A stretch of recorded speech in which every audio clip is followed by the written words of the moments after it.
베네수엘라 지진으로 현재까지 900명이 사망했다고 나왔고요. 부상은 3천여 명, 그리고 실종자가 5만 명이 넘는다고 합니다.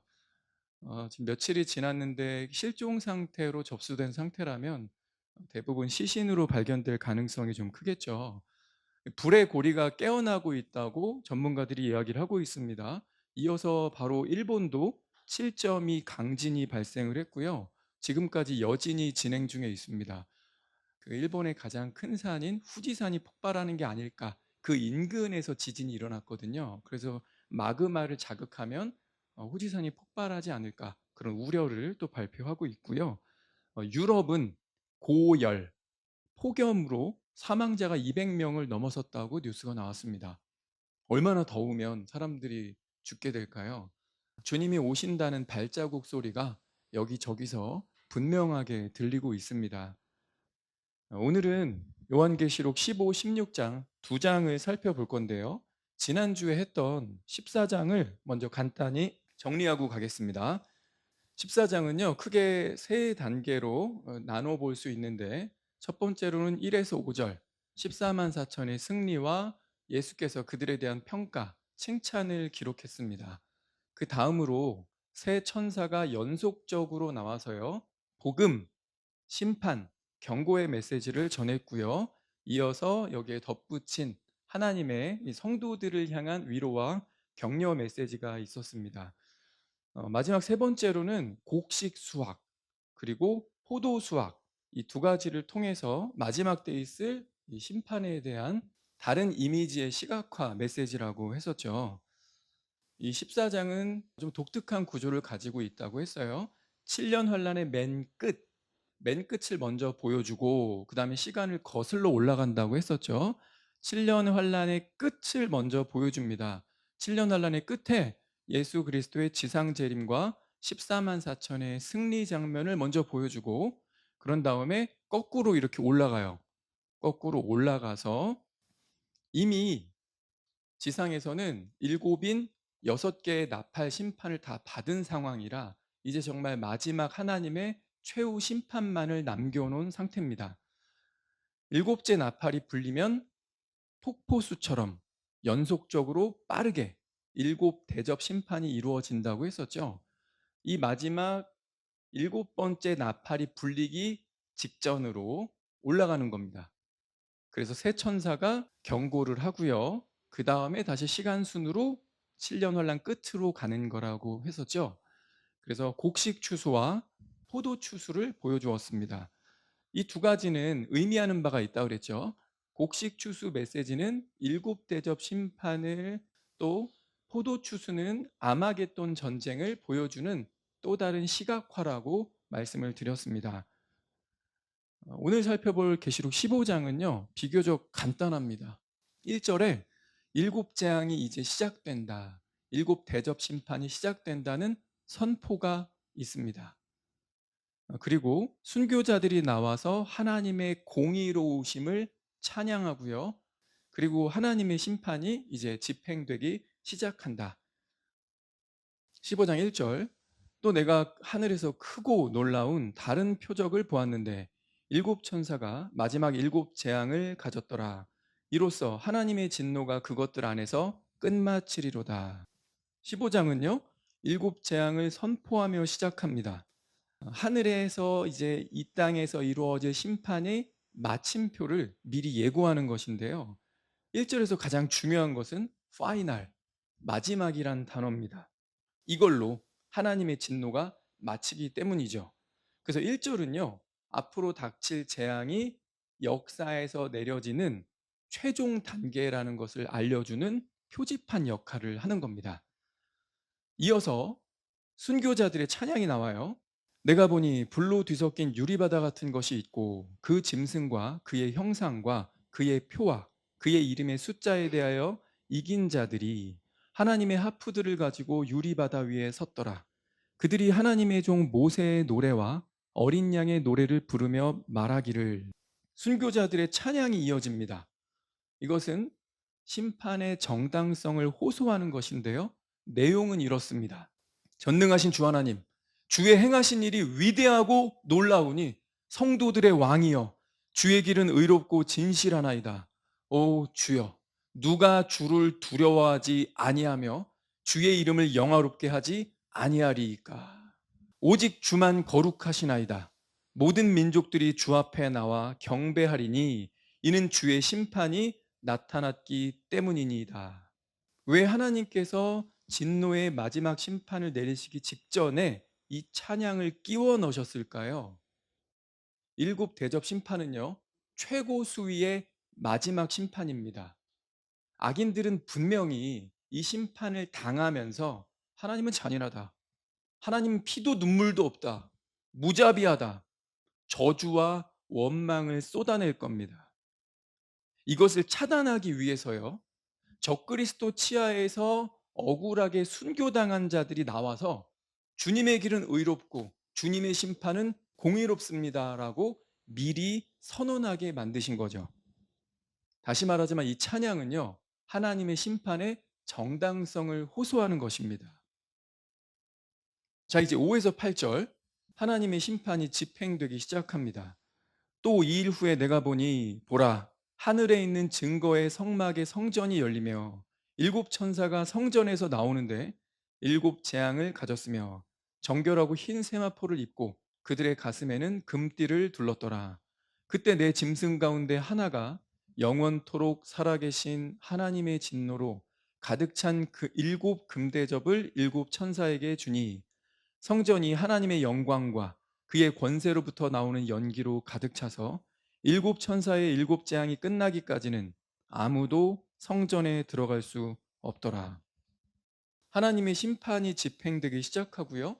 이것은 은혜와 기다림의 끝이라고 볼 수 있습니다. 그동안 하나님께서 오래 참고 기다리시며 기회를 주셨는데요. 이제 그거 끝났다는 거예요. 여기서 아무도 들어갈 수 없었다. 하나님의 성전에 이제 들어갈 수 없었다. 아무도 못 들어갔다. 이 말이 바로 그 말입니다. 기다림과 회개의 기회는 끝났고 이젠 철저한 형 집행만 남았다는 겁니다. 15장 단순하죠. 네. 다시 한번 정리를 해보면요. 1절에 일곱 재앙을 먼저 선포하고요. 이것은 마침표를 예고한 것이다. 2에서 4절은 순교자들의 찬양이 흘러나오는데 이것은 심판의 정당성을 호소한 것이다. 마지막 5에서 8절은요. 이제 하나님의 심판이 집행되기 시작하는데 이건 인간 세상에 더 이상 하나님의 은혜와 자비가 없음, 끝났음을 뜻하는 것입니다. 15장 너무 빨리 끝났죠. 네, 때로는 이렇게 빨리빨리 진행돼야 좀 속이 좀 시원하죠. 바로 16장 가겠습니다. 여러분들 너무 빨리 끝나서 16장 같이 하고 싶은 거잖아요. 그죠?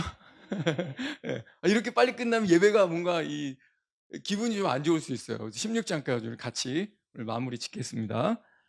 16장은요, 이제 구체적으로 하나님의 진노를 담은 대접 심판을 기록하고 있습니다. 첫째 천사가 등장해서요, 자기 대접을 땅에 쏟습니다. 그랬더니 짐승의 표를 받고 그 우상에게 경배한 자들에게 독한 헌대가 났다. 둘째 대접을 쏟으니까요, 바다의 모든 생물이 죽었다. 셋째 대접을 쏟으니까 강과 물 근원, 우리 마시는 식수 있죠? 담수가 피로 변했다. 넷째 대접, 태양이 큰 열기로 사람들을 태워서 죽이더라. 다섯째 대접, 원래 그냥 새까맣게 하려다가 뭐 거의 새까맣네요. 예, 원래 이런 실오라기 빛도 없습니다. 그냥 아무것도 안 보이는 겁니다. 우리가 사는 세대는 이거 경험하기 너무 어려워요. 어딜 가나 좀 빛이 있어가지고 하늘을 올려다보더라도 별빛이나 달빛은 있잖아요. 그래서 밤이라도 움직임이 다 어느 정도 느껴지고 보입니다. 근데 하나님이 내리실 흑암 심판은요, 정말 아무것도 안 보이는 거예요. 다 더듬어서 알 수밖에 없는 그런 상황이 되는 겁니다. 여섯 번째 대접, 악한 영들이 아마겟돈으로 사람들을 다 모읍니다. 하나님의 큰 날, 아마겟돈 전쟁 때 그때를 위하여 이 악한 영들이 모든 나라의 군대들을 이스라엘로 집결시키는 거죠. 자, 일곱 번째 대접이 쏟아지니까요. 큰 지진과 큰 우박으로 만국의 모든 것이 무너집니다. 그림으로 다시 한번 정리해 볼까요? 첫 번째 대접을 쏟으니까 적그리스도와 그의 우상에게 경배한 자들, 짐승의 표를 받은 자들에게 독한 헌대가 나더라. 둘째 대접을 쏟으니까 바다가 피로 변하면서 모든 생물이 죽더라. 셋째, 강과 담수 근원이 피로 변하더라. 넷째, 태양이 사람들을 태워서 죽이더라. 다섯째, 전 세계에 흑암의 재앙이 내려지더라. 여섯째, 아마겟돈으로 이 지상에 있는 모든 군대를 모으더라. 일곱째, 큰 지진과 우박이 쏟아져서 만국이 무너지고 적그리스도가 그동안 세워놨던 정치, 경제, 문화 모든 시스템이 무너지더라. 첫째 대접부터 조금 자세히 보시면요. 2절, 첫째 천사가 가서 자기 대접을 땅에 쏟음에 짐승의 표를 가진 사람들과 그의 형상에게 경배한 자들에게 악취가 나며 몹시 아픈 헌대가 생기더라. 첫째 천사가 대접을 쏟으니까요. 짐승의 표 받은 사람, 그리고 거기에 경배한 사람들에게 악하고 독한 종기가 발생합니다. 이건 단순한 피부병이 아니라요. 매우 고통스러운 악성 궤양입니다. 중요한 점은요. 이 재앙이 짐승의 표를 받은 사람에게 한정되는 표적 심판이라는 겁니다. 적그리스도를 선택했던 모든 자들은요. 이 순간부터 극심한 신체적 통증에 신음하게 될 겁니다. 자, 둘째, 셋째 심판 함께 보겠습니다. 3, 4절. 둘째 천사가 자기 대접을 땅에 쏟으니 바다가 죽은 자의 피같이 되어 모든 살아있는 혼들이 바다에서 죽더라. 셋째 천사가 자기 대접을 강들과 물의 원천들에 쏟으니 그것들이 피가 되더라. 대접 심판은요, 인류의 생존 기반을 완전히 무너뜨리는 겁니다. 전 세계의 바다와 민물이 100% 피로 변합니다. 이 시점부터는 마실 물을 구할 수가 없어요. 이어서 말씀 보시면요. 또 내가 들으니 물의 천사가 말하기를 오 주여 주는 지금도 계시고 전에도 계셨고 앞으로도 계실 의로우신 분이시니 주께서 이렇게 심판하셨나이다. 그들이 성도들과 선지자들의 피를 흘렸으므로 주께서 그들에게 피를 주어 마시게 하신 것이 그들에게는 마땅하니이다라고 하더라. 또 내가 들으니 제단에서 다른 소리가 나서 말하기를 그러하나이다. 전능하신 주 하나님, 주의 심판들은 참되며 의로우시니이다. 주님은 영원히 의로우시다. 주의 심판이 참되며 의롭기 때문이다. 이거 샌드위치 구조입니다. 주님은 의로우시다. 심판이 참되고 의롭다. 근데 가운데 뭐가 껴있죠? 주님은 괜히 저주하고 이유 없이 재앙을 쏟으시는 게 아니라는 거예요. 이유가 중간에 껴있잖아요. 뭐죠? 하나님이 오래 참고 기다리시면서 돌이키도록 기회를 주셨으나 인간이 어떻게 한 거예요? 끝까지 돌이키지 않고 오히려 하나님의 백성들을 죽이고 선지자들의 피를 흘렸습니다. 회개하라, 돌이키라, 용서해 주겠다, 구원해 주겠다. 오래 참고 기다리시면서 말씀하시고 당신의 백성들을 보내셨어요. 그런데 오히려 단지 거부하기만 한 게 아니라요. 하나님의 말씀을 증거했던 사람들을 미워하고 죽여서 피를 흘렸습니다. 그래서 하나님의 심판이 공의롭다고 하는 거죠. 하나님의 심판은 정당하며 의로운 것이다. 자, 넷째 대접입니다. 넷째 천사가 자기 대접을 해에 쏟으니 해에게 불로 사람들을 태우는 권세가 주어지더라. 넷째 천사가 대접을 태양에 쏟았더니요. 태양이 권세를 받아서 불로 사람들을 태운대요. 과거에는요. 태양이 사람을 태운다. 이게 이해가 안 됐습니다. 이 성경 특히 요한계시록은 약간 좀 허무맹랑하다. 좀 소설 같다. 말도 안 되는 일. 그렇잖아요. 하나님이 아담을 창조하신 다음에 선악과를 먹지 말라. 먹는 날에는 정령 죽으리라. 이 말은 상식적일 수 있어요. 왜냐하면 선악과가 내 지척에 인근에 내가 따먹을 수 있는 거리에 있기 때문이죠.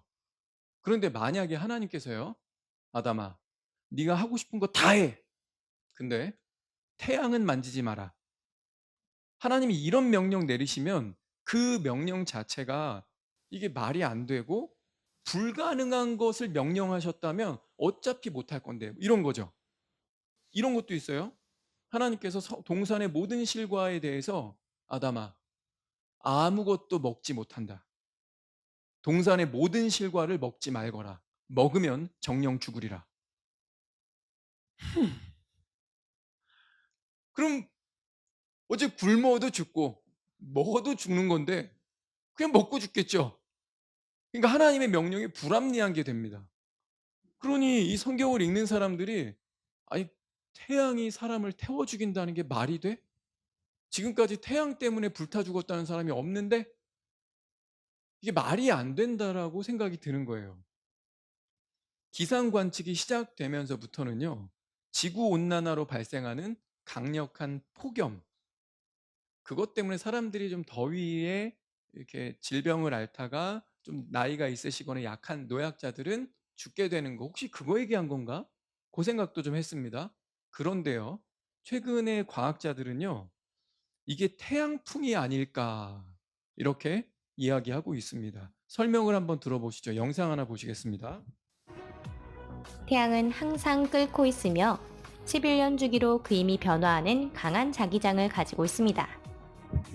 이런 영향으로 인해 가끔씩 플레어, 즉 하전 입자의 활발한 우주 방출로 인해 태양 대기의 국소적인 폭발을 일으킵니다. 학자들은 이를 태양풍이라고 명명하고 있습니다. 태양풍은 자기장이 없는 천체를 완전히 말소시켜 버립니다. 자기장은 우리를 태양풍, 우주 방사선으로부터 지켜주죠. 태양 표면에서 폭발이 일어나면 엄청난 양의 광선과 입자가 방출되고 우주 공간엔 태양 폭풍이 분다. 태양 폭풍은 종종 지구를 강타한다. 지구 자기장은 충격을 대부분 흡수한다.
이게 영화 노잉이라는 작품인데 태양풍이 발생했을 때 인류에 어떤 재앙을 끼칠 수 있는지 맨 끝에 부분을 제가 편집을 했습니다. 한번 보시죠. 태양풍이 발생했을 때 인류가 겪게 될 재앙입니다.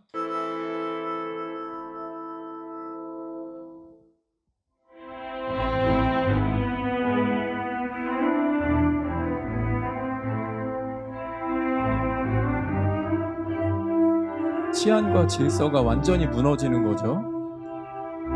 사람들이 서로 훔치고 빼앗고 죽이고 이제 죄책감 같은 거 없습니다. 오직 자기 살기만 바빠서요. 예.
Where's Caleb?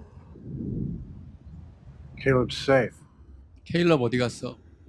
We're going to 이 stay 정도 다 on the air 알아듣죠? for as long as possible. 걔 안전해. All we can 휴거됐어요. say is what we've been 이 repeating 영화상으로. all morning. Get to any kind of underground shelter.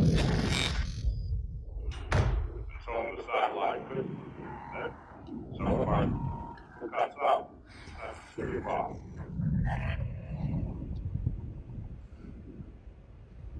아버지와 사이가 안 좋았는데 이제 화해합니다.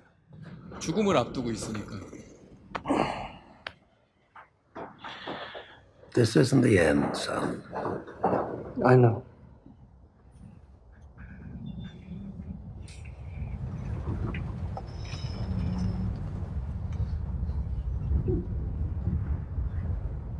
이제 태양풍의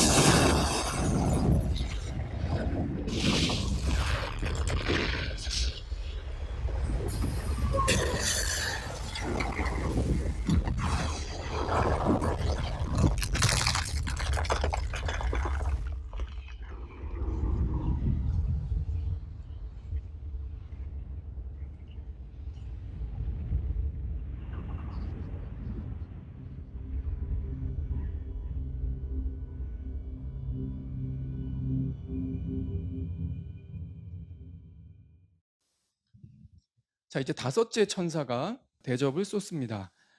10절 다섯째 천사가 자기 대접을 짐승의 자리에 쏟으니 그의 왕국이 흑암에 쌓이며 그들이 고통으로 인하여 자기 혀를 깨물고. 다섯째 대접을 짐승의 보좌, 짐승의 왕좌에 쏟습니다. 그랬더니 그 즉시 적그리스도의 나라, 전 세계가 흑암에 휩싸인다는 거죠. 이 재앙은요, 적그리스도의 제국의 수도와 통제 본부를 직접 타격하는 심판입니다. 사람들이 혀를 깨문대요. 혀를 왜 깨물까요? 단순히 앞이 안 보여서 깨무는 게 아닙니다. 앞에서부터 재앙들이 누적됐죠. 그죠? 악성 종기로 온몸에 지금 헌대가 나서 고통스럽습니다. 대상포진보다 그 이상이라고 생각하시면 돼요. 온몸이 아파요. 자, 그런데 마실 물조차 없습니다. 거기에 덧붙여서요. 최근 태양열, 태양풍으로 고통이 가중되고 사람들이 엄청나게 사망했습니다. 정신적으로 멘붕이 오는 거죠. 그런데 이제 빛조차 없어요. 칠흑 같은 어둠 때문에 사람들이 정신적 발작으로 혀를 깨무는 것이라고 해석합니다. 여섯째 대접입니다. 여섯째 천사가 자기 대접을 큰 강 유프라테스에 쏟으니 강물이 말라버려서 동방의 왕들의 길이 예비되더라. 또 내가 보니 개구리 같은 더러운 새 영이 용의 입과 짐승의 입과 거짓 선지자의 입에서 나오는데 그들은 기적들을 행하는 마귀들의 영들이라. 그 영들은 이 땅과 온 세상의 왕들에게로 가서 전능하신 하나님의 위대한 나라의 전쟁을 위하여 그 왕들을 모으더라. 그가 그들을 히브리어로 아마겟돈이라고 하는 곳으로 모으더라. 여섯째 천사가 대접을 유프라테스 강에 쏟습니다. 그랬더니 강이 말라버렸어요. 지상군이 쉽게 지나다닐 수 있도록 길이 트입니다.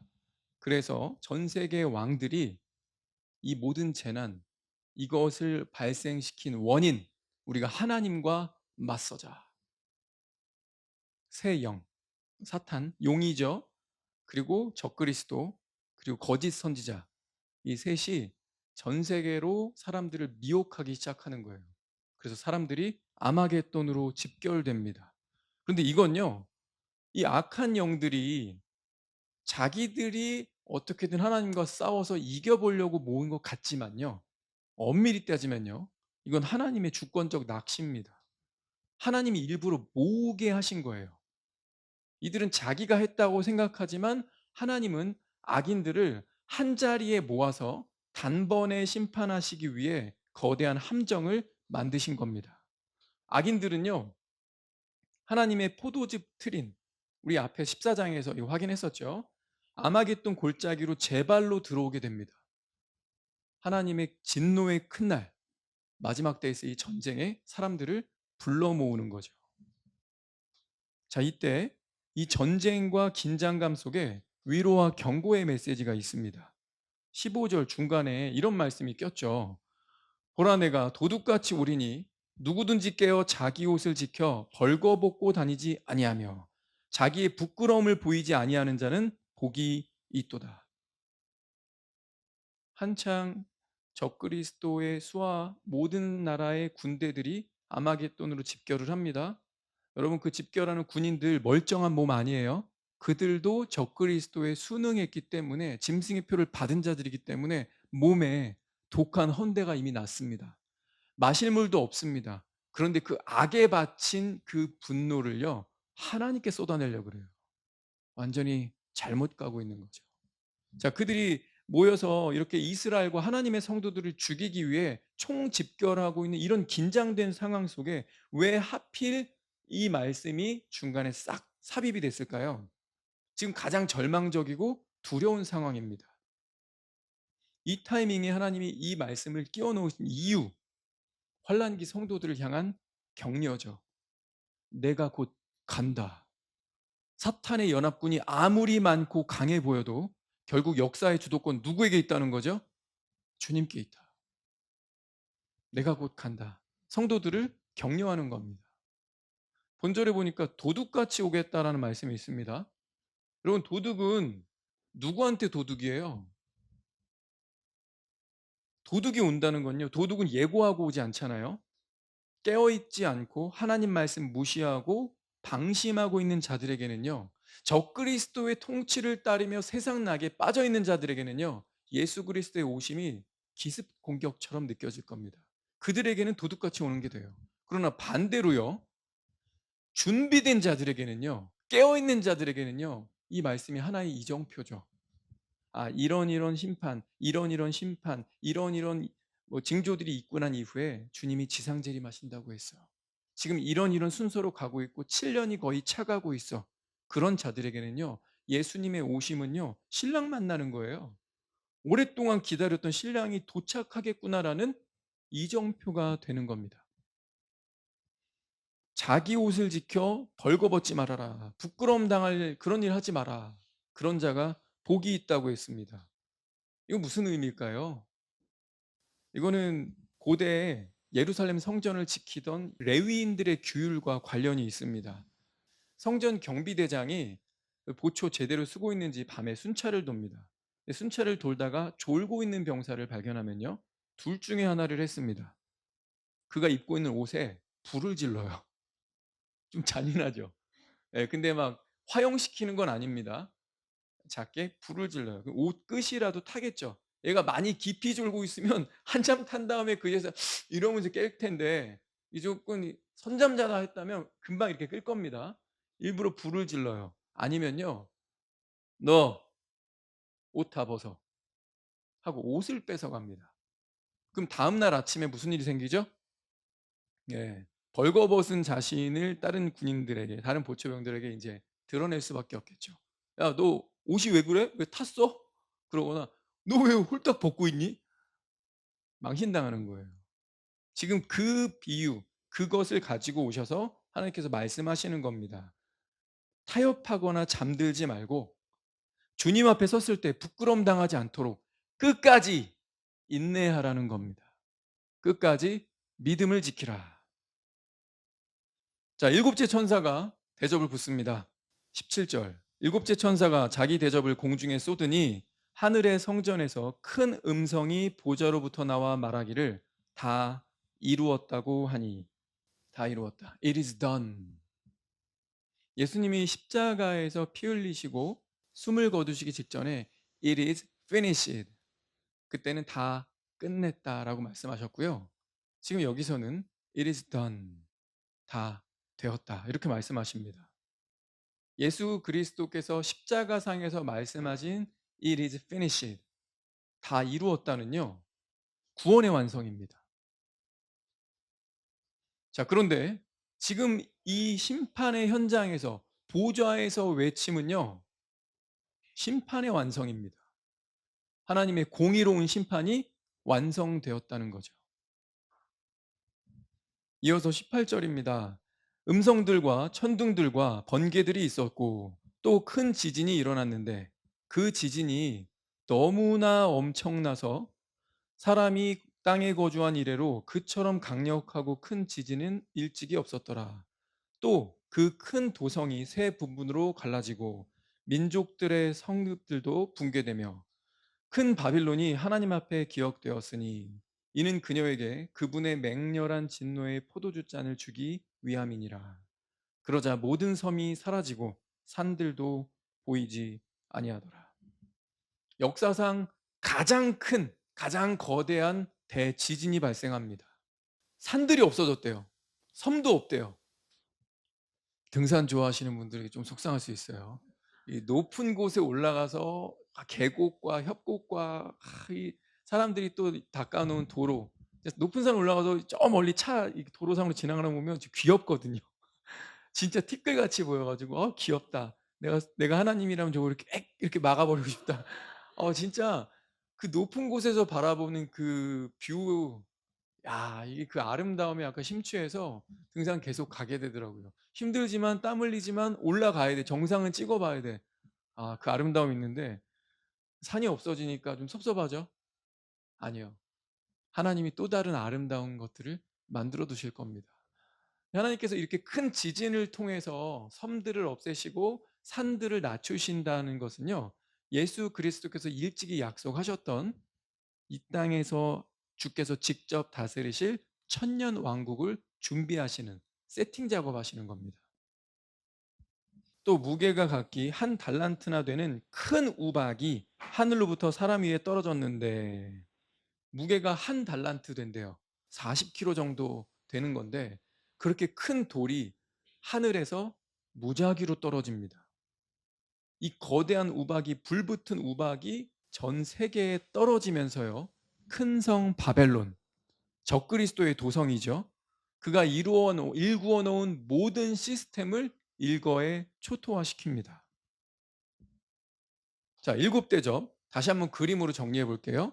첫 번째 대접을 쏟으시니까 짐승의 표를 받고 적그리스도의 우상에게 경배한 자들의 몸에 독한 원대가 났다. 둘째 대접 쏟으니까 바다가 모두 피로 변하여 모든 생물이 죽었다. 셋째 대접, 강에 대접을 쏟았는데 모든 담수, 우리가 마실 수 있는 물 근원이 오염됐다고 했죠. 넷째 대접은 해에 쏟았습니다. 그랬더니 해가 불로 사람을 태우는 권세를 가지고 사람들을 죽였다. 다섯 번째, 적그리스도의 보좌에 대접을 쏟았는데 전 세계가 흑암에 휩싸이게 되었다. 여섯째, 유프라테스 강에 대접을 쏟습니다. 그랬더니 유프라테스 강이 마르고 이 마귀들의 영이 전 세계 왕들을 미혹해서 한 곳으로 집결시켰다라고 했습니다. 마지막 일곱 번째 대접을 쏟으니까요. 이 세상 역사에서 단 한 번도 없었던 전무후무한 지진이 발생하고요. 큰 우박이 사방에서 떨어져서 적그리스도의 제국을 멸망시켰습니다.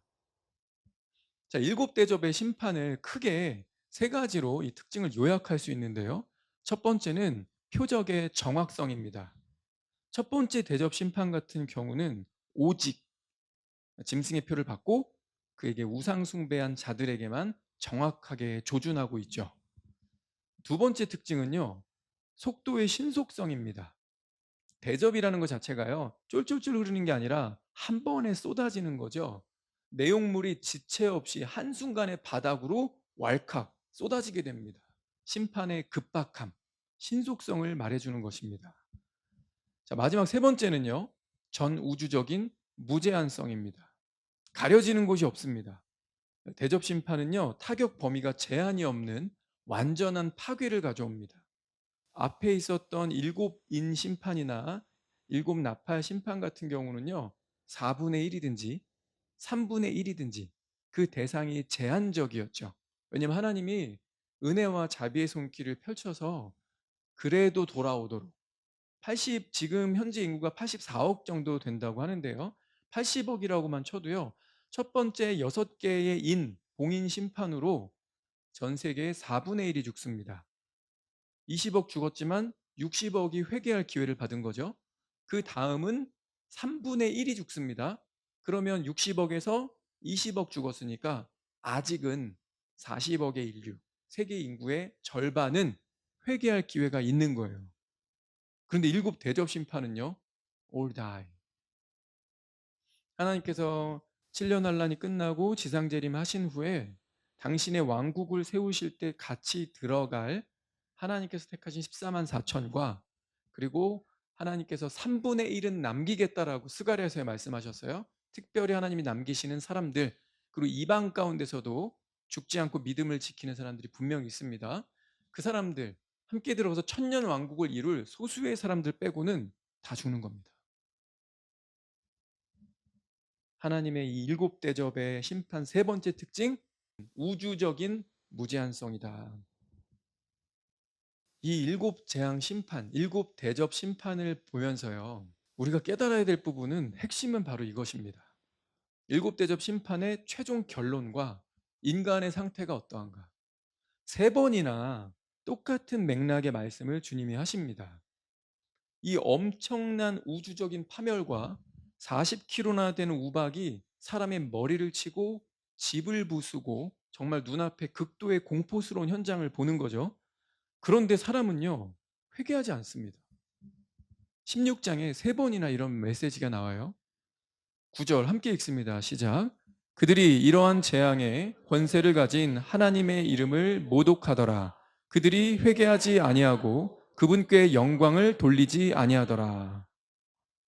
이것도 같이 읽습니다. 시작.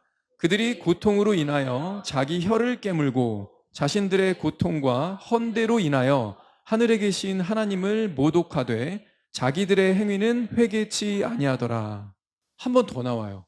사람들은 그 우박의 재앙 때문에 하나님을 모독하니 이는 그 재앙이 심히 크기 때문이라. 하나님의 어마어마한 재앙을 받으면서 그런 극도의 공포 속에서 사람들이 어떻게 반응한 거예요? 세 가지로 반응했습니다. 첫 번째는 하나님의 이름을 모독했다. 하나님을 원망하고 하나님을 저주했습니다. 둘째로요, 이들은 자기 행위를 결코 돌이키지 않았습니다.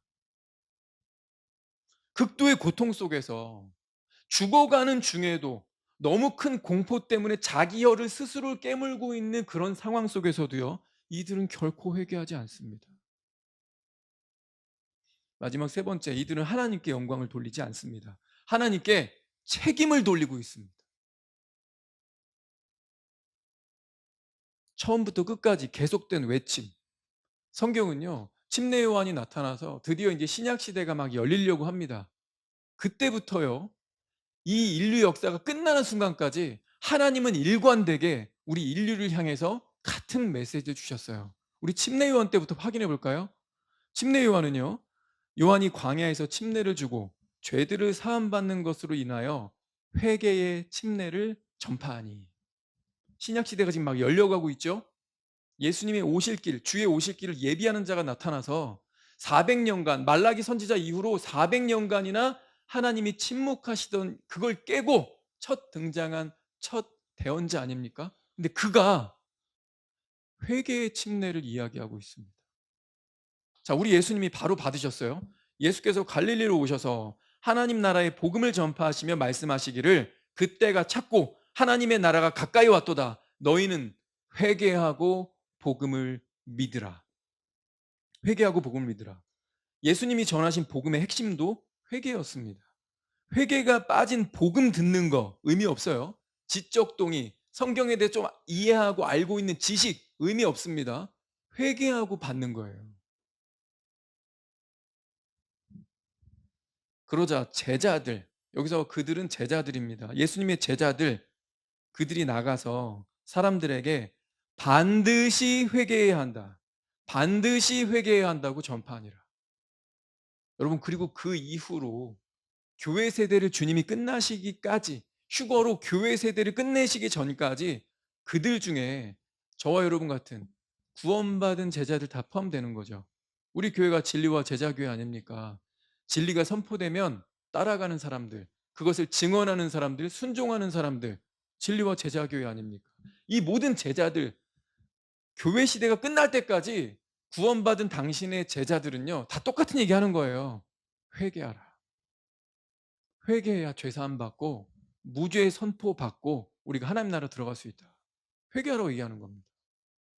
계속 인류 역사 내내 주님은 회개를 말씀하셨지만 하나님께서 당신의 사람들을 계속 보냈어도 최후 심판을 받으면서까지 인간은 결코 회개하지 않았다.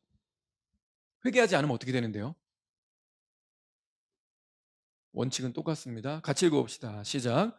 내가 너희에게 말하노니 아니라 너희도 회개하지 않으면 모두 이와 같이 멸망하리라. 우리는 하나님이 계시해 주셔서 이 인류의 역사의 끝을 미리 봤습니다. 사람은 어떤 고통을 당해도 어떤 공포를 느껴도 심지어 죽음에 이르기까지 회개하지 않았습니다. 오히려 하나님을 모독하면서 눈을 감았습니다. 살아서는 끔찍한 고통, 극단적 공포, 그러다 결국 죽었습니다. 근데 죽어서는요? 죽으면 다 끝나나요? 아니죠. 심판과 함께 영원한 형벌을 받게 됩니다. 회개하면 되는데, 마음을 낮추고 돌아와서 용서를 구하면 되는데 죄값을 스스로 당하라고 했나요? 아닙니다. 그저 자신의 죄를 인정하고 돌아와서 용서를 구하고 회개하라는 겁니다. 그러면 살리라. 그러면 구원하리라. 그러면 하나님의 자녀가 되는 권세를 주리라. 근데 이게 안 되네요. 이게 안 돼서 영원한 형벌로 가네요. 이거 다시 생각해 보면요. 저와 여러분이 이게 됐다면, 저와 여러분이 진실되게 회개했다면요.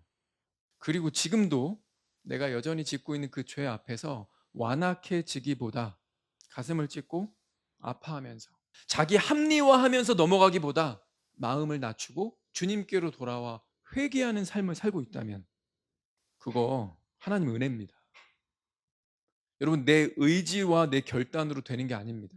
회개는요, 하나님이 주셔야 되는 거예요. 종종 사람들이 그렇게 얘기해요. 내가 믿어준 거다. 믿음은 내가 믿는 거다. 신학용어로는 이것을 알미니안이라고 하죠. 하나님이 많은 역할, 절대적인 역할들을 다 하신 게 맞다. 그러나 결국 성경을 봐라. 믿으라 했고 회개하라 했다. 인간에게 요구하고 있다. 그러니 인간의 역할이 분명 있다. 회개는 내가 하는 거다. 믿음은 내가 갖는 거다. 복음을 내가 들었을 때 내가 거기에 반응하는 거니까 이건 내 몫이고 내가 하는 내 역할이다. 인간의 역할을 막 강조합니다. 그래서 구원이라고 하는 것이 하나님과 우리의 마치 협의인 양 생각하는 자들이 있어요. 근데 그렇지 않습니다.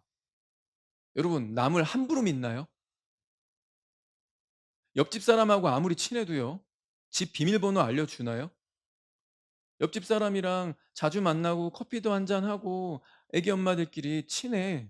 그래도 자기 집 비밀번호 알려주나요? 더 나아가서 통장 비밀번호 알려주나요? 아니요. 알바를 쓰더라도요, CCTV 달아놓고 주인이 그럼 그 현장에 있지 않아도 수시로 자주 봅니다. 얘가 이상한 짓 안 하나? 혹시 현금 빼는 거 아닌가? 우린 남을 못 믿습니다. 잘 못 믿어요. 근데 집 비밀번호를 나와가서 내 계좌 비밀번호, 나의 중요한 모든 비밀번호를 공개한다고요? 누구한테 하실 수 있어요? 요즘 부부끼리도 핸드폰 패턴 안 풀죠? 그죠? 패턴 풀렸다가 봉인해제 됐을 때 이혼 사유 되면 큰일 나잖아요. 그죠? 자, 우리가 믿음을 가지려면요, 상대가 나한테 믿음을 먼저 줘야 돼요. 아, 이 사람한테 내가 간이고 쓸기고 다 내줘도 통수 칠 사람이 아니다. 이 사람 내 계좌 다 알고 얼마 있는지 다 알고 비밀번호 다 알아도 아무 문제가 될 게 없다. 지금은 아마 부부 정도일 겁니다. 근데 부부도 요즘 계좌 따로 쓰는 분들 많아요. 자식한테도 이거 다 오픈 잘 못해요. 부부니까 서로 공유하는 정도지. 여러분, 온전한 믿음이라고 하는 건요, 이거 절대 그냥 안 생깁니다. 상대방이 나한테 그만한 믿음과 신뢰를 줘야 내가 믿어줄게가 반응이 되는 거죠. 여러분, 하나님 우리가 어떻게 믿습니까? 내가 죽음 이후를 위해서 나의 주말마다 놀러 안 가. 연휴인데 그 중간에 일요일이 꼈어. 내가 주일 성수에 매여 있는 율법주의자는 아니지만 그래도 하나님을 예배하는 것을 타협하지 않으리라. 이 마음에 뭔가 있잖아요. 그죠? 토요일이니까 결혼식 가지. 일요일에 결혼식 한다? 그럼 갈등 생겨요. 이러면서 우리가 사는데, 하나님께 11조 혹은 그 이상도 하나님께 드리면서 사는데, 물질만 드리나요? 시간도 드리고요. 내 삶을 드린다고 하지 않습니까? 왜 봉사하세요? 페이 받는 것도 없는데. 성경의 말씀에 따라 온전히 순종하며 with all your heart, 이 마음을 다하여, with all your soul, with all your mind, 모든 것을 다하여 내 하나님을 사랑하라. 왜 그러죠? 죽음 이후에 하나님 없으면 어떡해요? 죽음 이후에 심판이 없으면 어떡해요? 여러분, 그래서 우리가 성경 배우고 성경이 과연 사실인가? 베레아 사람들처럼 생각하고 묵상하는 거 아닙니까? 여기 있는 진리의 말씀들, 역사, 이 안에서 말씀하고 명령하고 있는 것들을 내가 해보니까 이게 진리가 맞더라. 여러분, 그 확인될수록 내 믿음이 강해지죠. 여러분, 믿음은 성장하는 거잖아요. 믿음이 더 단단해지죠. 그러면서 순교까지 갈 수 있는 거 아닙니까? 왜 내 목을 내놓고 예수를 부인하지 않습니까? 그 믿음 때문이에요. 근데 그 믿음 내가 그냥 믿어준 건가요? 하나님이 그 믿음을 주신 거 아닙니까? 나를 위해서 하나밖에 없는 아들을 내어주셨다? 이걸 어떻게 이해를 할 수가 있지? 이건 받아들일 수가 없는 건데. 이건 말이 안 되는데. 왜 아브라함이 믿음의 조상이 된 겁니까? 아빠가 돼 보니까, 엄마가 돼 보니까 이제 알겠죠. 그리고 남이 죽인 거 확인하는 것도 불가한데요. 이게 정신병자도 아니고요. 내가 내 아이를 직접 죽여서 각을 떠서 피를 흘리고 불을 질러서 번제로 드리래요. 이거 뭐 하자는 명령이에요. 죽이는 것도 불가한데 총 빵 쏘고 그냥 몰라 하고 그냥 돌아서 가. 모리아산에 던져놓고 이거 아니죠. 네가 직접 데리고 가. 응? 근데 아브라함이 살던 곳에서 꽤 먼 곳이에요. 3일 길은 가야 됩니다. 3일 동안 계속 생각날 거 아니에요. 내가 지금 뭔 짓 하고 있지? 네가 직접 데리고 가. 하나님 생각하라고 일부러 그렇게 하신 거예요. 왜냐면 아브라함이 가는 곳마다 제단을 쌓았더라. 그죠? 아브라함은 가는 곳마다 하나님 예배하는 사람이에요. 그 제단에다 아브라함 아들 잡아도 돼요. 근데 이게 신속하게 욱해서 순간적인 감정으로 그냥 그래도 하나님께 복종해야지 이렇게 하지 않게 하시려고 3일 길 가게 하신 거예요. 생각하라고. 네가 지금 뭐 하고 있는 건지. 네가 정말 나를 사랑하고 내 명령에 온전히 순종할 수 있는 자인지 나는 아는데 하나님은 전지하시니까 너는 너 자신을 모르잖아. 하나님 그래서 명령 그렇게 주신 거예요. 3일 길을 끌고 갑니다. 이 옆구리에 단검을 쥐고 있죠. 이게 뭐 할 때 쓰려고 가져가는 거예요? 왜 날카롭게 갈았어요? 내가 직접 죽여야 돼요. 끈도 가져갑니다. 얘가 저항하지 못하게. 양이 아니잖아요. 그 손과 발을 묶어야 돼요. 끈도 가져가요. 이거 왜 가져가는 거지? 생각할 거 아닙니까, 아브라함이. 그리고 직접 죽이래요. 이게 뭐지? 그리고 내가 직접 각을 떠야 돼요. 여러분, 내장 있는 채로 제사 드리면 안 돼요. 이거 다 내장들 빼고 피 흘려야 됩니다. 그걸 내가 다 해야 되는 거죠, 내가. 내 아이를 그렇게 하라는 거예요. 그리고 불을 질러서 자식을 태우래요. 안 되는 일입니다. 미치지 않고선 안 되는 일입니다. 근데 아버지 하나님 그렇게 하셨죠. 자기 하나밖에 없는 아들을 그렇게 하셨죠. 인간한테는 신용만 내게 하시고서 아브라함에게는 명령만 하셨지 마지막 때에 피할 길을 내사 숯불에 걸려있는 다른 어린 양 잡아 대신 죽이고 너 아들이랑 같이 내려가라. 하나님의 마음을 이해만 할 수 있게 해주셨어요. 이거 수천 년 뒤에 내가 할 일인데 너는 그냥 맛만 봐라. 그죠? 하나님이 이렇게 하셨다는 그 위대한 진리와 납득할 수 없어서 그냥 그 메시지를 그 하나님이 그냥 행하심을 받아들이게만 하셨기 때문에 하나님이 그와 같은 믿음을 주셨으니까 내가 믿음으로 반응하는 거고 나도 주를 위해서 죽을 수 있는 거 아닙니까? 그죠? 여러분 믿음은요 내가 그냥 믿어주는 의지 아닙니다. 결단 아닙니다. 하나님 믿음을 주셔야 돼요. 여러분 나아가서요 회개도 마찬가지입니다. 회개도 하나님이 우리로 하여금 회개할 마음을 주셔야 돼요. 성경이 이렇게 말합니다. 이분을 하나님께서 오른손으로 높이셔서 통치자와 구주가 되게 하셨으니 이는 이스라엘의 회개와 죄사함을 주시기 위함이라. 여러분 이거 지금 병행돼 있어요. 회개와 죄사함. 자, 죄사함을 주시기 위함이래요. 죄를 분명히 졌는데 억수로 많은 죄를 지었는데 사면해 줄게. 그 누가 주시는 거예요? 하나님의 선물입니다. 동시에 회개도 그렇대요. 회개는 내가 하는 거라고 생각하는데 하나님이 회개를 주셔야 이 사람이 회개를 할 수 있고 하나님이 죄사함을 주셔야 이 사람 용서받는 거예요. 맞아요? 이거 평행됐죠? 그죠? 회개도 하나님 주시는 겁니다. 알미니안주의자들이 이거 어떻게든 윤색해서 아닌데 이런 구절이 있으면 불편해요. 하나님께서 회개를 주시기 위함이라 이상한데 이런 구절 없어야 되는데 내가 회개하는 거라고 그래서 우리 같은 메신저들이 회개하라고 전파하고 회개를 가르치는 거라고 가르쳤는데 하나님이 회개를 주신다 이게 불편한 거예요. 또 있습니다. 그들이 이런 말을 듣고 잠잠하더라. 그리고 하나님께 영광을 돌리며 말하기를 그러면 하나님께서 이방인들에게도 저와 여러분이죠 생명에 이르는 회개를 주셨도다. 하나님께서 회개를 주셨도다. 하나님이 주시니까 받는 거죠. 이 말씀을 듣고 그들이 찔려 회개하였도다. 예, 그 말씀도 있어요. 근데 동시에요. 하나님께서 회개를 주셨다고도 말하고 있습니다. 자, 다른 데 가면요. 이럽니다. 반대하는 자들을 온유함으로 바르게 잡아 주어야 하리니 그리하면 하나님께서 그들에게 회개하는 마음을 주셔서 진리를 깨닫도록 하실까 하며 하나님께서 그들에게 회개하는 마음을 어떻게 하신대요? 주신대요. 회개 내가 하는 겁니까? 하나님이 회개하는 마음을 주셔야죠. 근데 유대인들은요.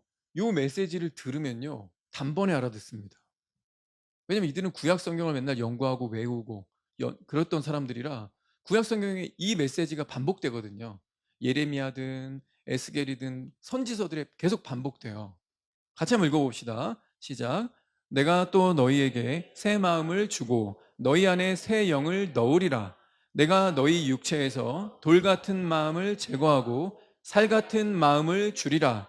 또 내가 나의 영을 내 안에 두어 너희로 나의 규례대로 행하게 하리니 너희가 나의 명령을 준수하고 행하리라. 내가 하나님이죠?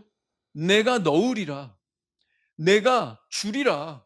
내가 내 안에 두리라. 하나님 계속 자기가 하시겠다고 하는데요. 하나님께서요. 이거 한 번 있는 말씀 아닙니다. 에스겔에서 여러 번 발견돼요. 예레미야에서도 발견됩니다. 반복하고 있어요. 똑같은 말씀을. 내가 마음은 내 안에 있는 건데 여기에 있는 거잖아요. 그죠? 근데 하나님께서 새로운 마음이죠. 이 안에 넣으리라. 주리라. 뭘? 돌 같은 마음을 일단 제거하고 내가 회개 안 하려고 하거든요. 내가 고집스럽거든요. 내 마음이 완악하거든요. 그래서 회개 안 하려고 하는데 하나님 어떻게 하신대요? 제거하겠다. 그런 마음을. 내가 너의 육체에서 선아가 네 몸 안에 너 나름대로의 마음이 있지. 네 안에 고집스러움 있지? 그거 내가 제거하고서 살같이 부드러운 마음을 주겠다. 여러분 살이 얼마나 말랑말랑해, 얼마나 부드러워요. 그런 마음을 주겠다. 하나님의 영, 하나님의 성령으로 인치시고 내 안에 거하게 하겠다. 여러분 회개 내가 하는 겁니까? 내가 하나님 믿어주는 겁니까? 아닙니다. 인정하기 싫지만 그거 하나님의 은혜로 되는 겁니다. 하나님이 내가 하나님을 믿을 수 있도록, 하나님을 신뢰할 수 있도록 완전한 성경을 우리에게 주시고요. 이 말씀을 통해서 깨닫게 하시고요. 나의 굳은 마음을 하나님이 제거하신 이후에 새로운 마음, 새로운 영, 그걸 부어주시니까 내 마음에서 회개가 일어나는 거예요.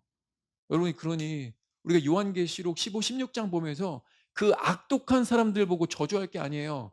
그 사람들 보면서 왜 저러냐? 아 진짜 쟤네 왜 저러냐? 할 게 아니에요. 교회 시대를 살면서 내가 복음을 들었고 복음 들은 사람 많은데 교회 한번 가보자 해서 따라온 사람 많은데 교회 배경 있는 사람들 많이 있는데 교회 안에도 참 회개가 아니라 자기 기만에 빠져서 그저 종교인으로 살아가고 있는 안타까운 가라지들이 많은데 내가 그리스도 안에서 참 회개했다면 그래서 내 마음에 어떻게든 더 이상 막을 수 없는 숨길 수 없는 그리스도를 향한 사랑과 기쁨이 있다면 주님의 다시 오심이 열렬히 기다려지는 사모하는 마음으로 예배가 감격이 있다면요. 그거 하나님 은혜입니다. 그거 하나님이 해주신 거예요. 우린 감사의 예배를 드리면 되고요. 이 복음을 증언하면 됩니다. 이 말씀을 불편해했던 사람들이 있어요. 야, 하나님이 내가 믿도록 하시고 하나님이 막 나를 내 마음을 막 비틀어서 이 굳은 마음 제거하고 부드러운 마음 주셔가지고 구원받게 하시는 건 내가 할 게 없네. 내가 전도할 것도 없네. 하나님이 뭐 다 하시는 거네. 이렇게 이상하게 비판하고 비꼬는 사람들이 있었어요. 여러분 신학교에도 있고요. 교회 사이도 내내 그랬습니다. 여러분 근데 우리는요. 이걸 겸손하게 그냥 받아야 돼요. 하나님이요. 성경을 통해서 그저 둘 다 말씀하셨습니다. 둘 다. 이 복음을 전하라. 전도에 미련한 것으로 사람 구원하기를 기뻐하셨느니라. 그럼 하나님 전도하래요. 복음 전하래요. 회개하라고 요청하래요. 초청하래요. 자, 근데 동시에 그런데 이 구원은 내가 하는 것이다. 둘 다 얘기하셨어요. 하나님 둘 다 얘기하셨으면 우리는 이 두 번째 거 하나님이 하시는 거구나라는 믿음을 가지고 하나님이 도우시겠구나라는 믿음을 가지고 하나님이 명령하셨으니까 난 순종하면 되는 거구나 이 마음으로 전도를 가면 돼요. 하나님이 둘 다 하라고 하셨기 때문에 가서 알아보면 돼요. 성경 연구하던 우리 존매가던 목사님도 살아계실 때 만약 내가 예수님 옆에 있을 수 있다면 뭘 질문하고 싶으세요 할 때 이거 물어보고 싶대요. 주님, 성경을 계속 강해하고 연구해 보니 이게 참 이빨이 안 맞는 것 같고 참 모순같이 보입니다. 구원은 철저히 하나님의 주권이고 허물과 죄로 죽었던 하나님께 반응조차 할 수 없던 우리의 상태니까 우리 스스로는 구원할 수 없는 게 맞는데 왜 우리 같은 인간에게 자꾸 회개하라, 믿으라, 성경에 왜 이렇게 두 개가 둘 다 있는 거죠? 이거 꼭 질문해 보고 싶대요. 그건 무슨 말이냐면요. 존매가도 목사님도요. 그냥 이거 받아들인 거예요. 우리 믿음의 선배들 중에 경건하신 목회자, 경건하신 교수님들은 다 이 믿음 갖고 있습니다. 왜 성경이 둘 다 얘기하니까. 근데 이걸 어떻게든 비틀어서 둘 다 맞춰 보려고 여러분 삼위일체 연구하면 답이 나옵니까? 동정녀에게서 예수 그리스도 탄생하신 거 답이 나옵니까? 성경은요 우리에게 믿음을 요구하는 게 있어요. 하나님이 이루신 것을 너의 상식과 논리와 과학으로 입증하고 그걸로 받아들이려고 하지 마라. 하나님의 사랑을 어떻게 우리가 이해하고 받습니까? 뭐 이해 안 된다니까요. 나 내 아들 못 내줘요. 하나님도 그 똑같은 마음이신데 심정은 똑같은데 하나님은 그것을 이루신 거죠. 우린 그냥 믿음으로 받으면 됩니다. 저와 여러분이 참되게 회개하셨습니까? 우리 감사합시다. 감사로 예배하면서 주님이 부르시는 그날까지 이 복음을 증언합시다. 기도하겠습니다.